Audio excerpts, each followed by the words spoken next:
Hello guys, welcome back to Krithi's world. അപ്പോൾ ഇന്നത്തെ നമ്മുടെ വീഡിയോ എന്താണെന്ന് കാണണ്ടേ? വാ.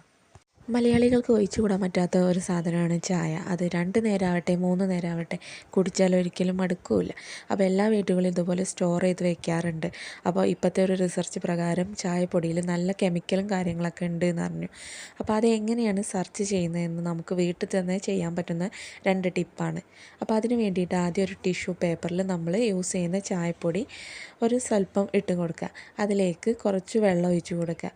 വെള്ളം ഒഴിച്ച് കൊടുക്കുന്ന ടൈമിൽ ആ ടിഷ്യൂ പേപ്പറിൽ ഫുള്ളും ഒരു പിങ്ക് കളറിലോ അല്ലെങ്കിൽ ഒരു യെല്ലോ കളറിലോ റെഡ് കളറിലൊക്കെ ചായപ്പൊടി സ്പ്രെഡ് ആവുന്നുണ്ടെങ്കിൽ ഈ ഒരു ചായപ്പൊടിയിൽ കെമിക്കൽ ഉണ്ട് എന്നാണ് അർത്ഥം. കെമിക്കൽ ഇല്ലാത്ത ചായപ്പൊടി ഇതാ കണ്ടില്ലേ, കളറൊന്നുമില്ല. നമുക്ക് ഈസി ആയിട്ട് മനസ്സിലാക്കാം. നമ്മുടെ ചാനൽ പുതിയതായിട്ട് ആരെങ്കിലും കാണുന്നുണ്ടെങ്കിൽ സബ്സ്ക്രൈബ് ചെയ്യുക. എന്നാൽ മാത്രമേ ഇതുപോലത്തുള്ള ഒരുപാട് നല്ല വീഡിയോസ് കാണാൻ കഴിയുള്ളൂ.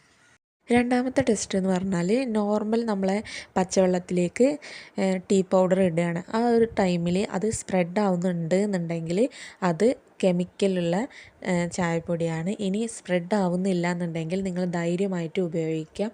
വീട്ടിൽ തന്നെ നമുക്ക് ഈസി ആയിട്ട് കണ്ടുപിടിക്കാം കെമിക്കലുള്ള ചായപ്പൊടി ഏതാണെന്ന്. അപ്പോൾ വീഡിയോ ഇഷ്ടപ്പെട്ടാൽ ലൈക്ക് ചെയ്യുക, ഷെയർ ചെയ്യുക. Tata, bye bye, see U.